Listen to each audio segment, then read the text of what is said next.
ਇੰਨੀ ਕੁ ਮੈਂ ਅੱਜ ਦਲੇਰੀ ਕੀਤੀ ਹੈ, ਦੁੱਖ ਦੇ ਦੁੱਖ ਦੀ ਲਾਟ ਉਚੇਰੀ ਕੀਤੀ ਹੈ। ਵਰਿਆਂ ਬਾਅਦ ਮੈਂ ਆਪਣੇ ਹੱਥੀ ਆਇਆ ਵਾਂ, ਅੱਜ ਮੈਂ ਆਪਣੇ ਨਾਲ ਬਤੇਰੀ ਕੀਤੀ ਹੈ।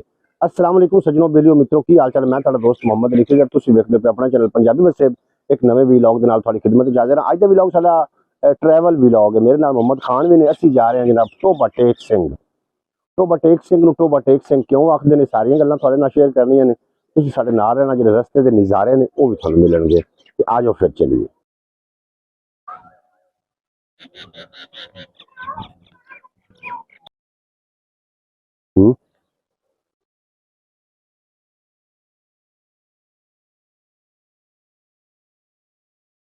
आ जाओ मलक साहब, अगो मगर आ जाओ। अस्सलाम वालेकुम। वालेकुम सलाम जी। वालेकुम सलाम। अलहमदुलिल्लाह जनाब फिदा हुसैन गड्डी लैके आ गए ने। असी जनाब टोबा टेक सिंह की सरजमीन पर जा रहे हैं और दुआ भी करना कि अल्लाह करीम खैरी सलामती सानू मंजिल मकसूद तक पहुँचावे। तुसीं साडे नाल रहना, पूरा व्लॉग तुहानूं मिलेगा जनाब। जिहड़ा है साडा अज दा व्लॉग है, ये बड़ा ही खास व्लॉग है। यह जनाब साडी पिंड दी मेन सड़क है। इहदे उत्ते तुसीं वेखदे पे हो जनाब, जिहड़ा नाल दरख्त ने, दरख्तां ने एक न सुरंग बनाई हुई है और जिहड़े दरख्तां दे मालकान गुजारिश है कि चलो कम अज कम जिहड़ा रोड है, रोड की तरफ वो दरख्त अगर कट दिते जावन ते लगन टप्पन वालियां वास्ते बड़ी सहूलत है। एक तो यह सड़क पहले ही थोड़ी जी छोटी है, मतलब दो गड्डियां क्रॉस बड़ा औखा कर दियां। उत्तों अगर इस तरीके का माहौल रहा भी रही वेखदे पर झाड़ियां एक सुरख बनी पई है, अगर ये रहा तो फिर गड्डियां का भी नुकसान होता, गड्डियां नाल लग के लंघदियां।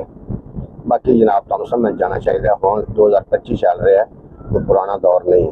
यह साडा मेन रोड है, बुंगा हयात रोड। जी जी, ये बुंगा हयात रोड है। ये जनाब लाहौर रोड तो व्यू होटल तो ये हवेली लखा और जिहड़ा है जनाब की सददे ने सुलेमान हैड सुलेमान की उहदे नाल जाके अटैच करता है। जी साडा सोहना ते सुनक्खा व्यू होटल स्टाफ। वैसे इहदा स्टाफ व्यू होटल ही सही है कि कोई और होना चाहिए जनाब। यह जी पुल बनाई है हुकूमत ने, यह सोहना काम किया भी मोटरसाइकिल चढ़ने का रस्ता इत्थे है, लेकिन रिक्शा ते जिहड़ा रेहड़ियां वाले ने उन्हां वास्ते ये थोड़ा जिहा मुसीबत बन गई, थोड़ा जिहा दूर जाना पौंदा जनाब उन्हां। ये व्यू होटल ते असीं पहुंच चुके हैं। साहिवाल दे विच एंट्री साडा सोहना साहिवाल दी छां ते साहिवाल दी गां पूरे पाकिस्तान में मशहूर। है जी पाक पतन चौक असीं आ गए हैं। पाक पतन चौक तो लग के बाहर लेटे तिकर इन्होंने रोड पटे होया, थले कोई मेरे ख्याल सीवरेज पाना चाह रहे हैं। और पिछले दिनों एक बारिश आई तो निक्के निक्के बच्चे वो जिथे रोड पटे हुए उनके विच नहा रहे हैं, इतनी शदीद गर्मी भी है। बहरहाल उमर साहब साडे नाल जनाब लिफ्ट लई आई ते जा रहे हैं जी। बेहद शुक्रिया जी मलिक साहब,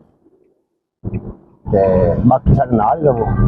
अच्छा जनाब एक गल वैसे हुई है, तुसीं सुथरे पंजाब वालों थारा थारा ते वेखोगे जिहड़ी काम सोहना कोई करे ना उन्हें अप्रीशिएट करना चाहिए। मरियम नवाज ने सोहना इकदाम किया वे सुथरे पंजाब वाला।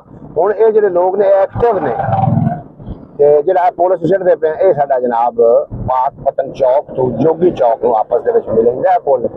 और इस पुल बनन नाल जिहड़ी थल्ले ट्रैफिक लंघदी हुंदी फाटक तो उन्हां नूं बड़ा फायदा होया, फाटक वालियां नूं लोकां नूं बड़ा फायदा होया। जी साडा सोहना ते सुलक्खा जोगी चौक, ये जनाब साडा जोगी चौक है और इत्थे सोहना काम होया। चलो पहले इशारियां दा काम होया, हुण तो वैसे जिहड़े चलान हुंदे ने वो भी कैमरे लगे हुए ने जनाब। हुण देखो ना केड़ा सोहना यार क्लीन नजर आ रहा साहिवाल, क्यों जी सड़कां खुलियां ते क्लीन नजर आ रहा। इस सुथरे पंजाब वाले जांदे पर। अच्छा एक गल दी समझ नहीं आई भी ये सरकारी तौर पर हैं या कि कोई प्राइवेट इदारा है। कौन जी जेडे सुथरे पंजाब वाले ये बल्दियां वालों ने ते है इन्हां दा कॉन्ट्रैक्ट। अच्छा अच्छा, इन्हां दे विच जिस तरीके पिछले दिनों एक बंदा फौत होया इन्हां दा, उन्होंने मुड़ कोई इत्थों अंदर वड़ जाना तहफ़ुज़ दे सकते नहीं शायद इन्हां नहीं इल्म जनाब। है जी साडा साहिवाल दा सदर बाजार। अजे ये थोड़ा जिहा ज़ेरे तमीर भी है इस वास्ते कि पिछले दिनों जिहड़े तजावज़ात जिहड़े गिराए गए हैं इहदा भी काफ़ी सारा मतलब लोगों को पिछले दुकानों तो हटाया गया ਔਰ ਇਹ ਜਿਹੜੇ ਨੇ ਇਹ ਸਾਡਾ ਜਨਾਬ ਉਹ ਹਕੀਮ ਸਾਹਿਬ ਖਲੋਤੇ ਨੇ ਜਿਹਨਾਂ ਕੋਲ ਅਸੀਂ ਮਤਲਬ ਆਣਾ ਸੀ, ਜਿਹਨਾਂ ਨੂੰ ਮਿਲਣਾ ਸੀ। ਲੁਕਮਾਨ ਭਾਈ ਸਾਹਮਣੇ ਸਾਡੇ ਇੰਤਜ਼ਾਰ ਕਰਦੇ ਪਏ ਨੇ ਸਾਈਵਾਲ ਦੇ ਵਿੱਚ। ਅਸੀਂ ਇਹ ਉਹਨਾਂ ਕੋਲ ਪਹੁੰਚ ਚੁੱਕੇ ਹਾਂ ਅਲਹਮਦੁਲਿਲਾ। ਜਨਾਬ ਅਸੀਂ ਭਾਈ ਨੂੰ ਮਿਲ ਲਿਆ, ਫਿਰ ਸਫ਼ਰ ਸਾਡਾ ਅੱਗੇ ਜਾਰੀ ਹੋ ਸਾਰੀ ਹੈ ਨਾਲ ਹੀ ਰਹੋ। ਅਸੀਂ ਜਨਾਬ ਸਾਈਵਾਲ ਤੋਂ ਬਾਹਰ ਨਿਕਲੇ हैं। ਇਹ ਹੈ ਜਨਾਬ ਜਿਹੜਾ रोड है, ये रोड है जनाब रावी दरिया वाला फैसलाबाद रोड। ਇਹ ਜਨਾਬ ਅਸੀਂ पहुंच गया अलहमदुलिल्लाह दरिया रावी। ये रावी का पुल है और जिस तरीके सानू खबर मिल रही हैं ना टिकटॉक से यूट्यूब से, उस तरीके दरिया भाई नहीं चढ़िया होया। दरिया दे विच पानी काफ़ी सारा है, तुहानूं असीं भी कहने हैं पानी कितना है, लेकिन उस तरीके नहीं चढ़िया होया कि चढ़िया होया। पानी तो ज्यादा अंदर पानी ज्यादा आ चुका है, लेकिन इन्हू असीं चढ़ाई नहीं आखते। जी नाज़रीन तुसीं ये दरिया रावी वेख रहे हो, ये इतना कोई ज्यादा ना मतलब चढ़ाई नहीं है। जिस तरीके के दरिया बिखर जाते हैं, बिखरे नहीं है अजे तक जो दरिया का पेट है ना उरले पास खाली पिया है। और जिस तरीके से खबर सुन रहे से सोशल मीडिया से, क्यों मोहम्मद खान जी बिल्कुल जिवें आप खबर भाई डर गया से पता नहीं दरिया कितना बिखर चुका है, असं तो डर चुके हैं। लेकिन ये बिखरिया नहीं है, दरिया के किनारे उत्ते ही मौजूद है।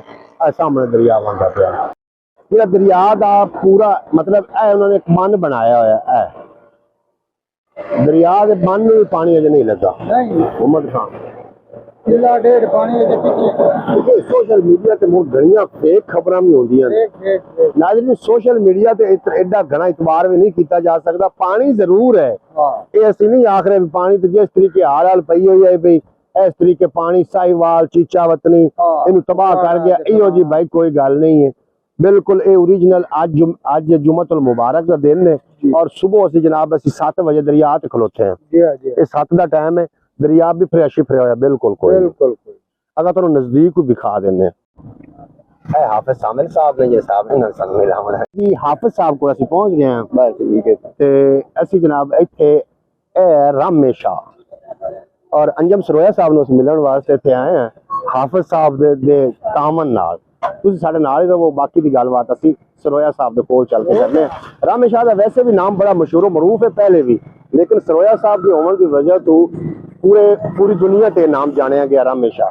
ऐ साहिवाल रोड है, यह जो रोड जा रहा है ना ये जी सरोया साहब के डेरे नूं जा रहा है। यह जो रोड जा रहा तुसीं देख रहे हो जी सरोया साहब दे डेरे ते अलहमदुलिल्लाह पहुंच गए और अल्लाह करे कि सानू अंजम सरोया साहब दे नाल मुलाकात साडी हो जावे। माशाअल्लाह बड़ा वसी और रीच डेरा अंजम साहब दा और ऐ 12 दरी जिहड़ी तुसीं अक्सर उन्हां दी वीडियो दे विच वेखदे हो।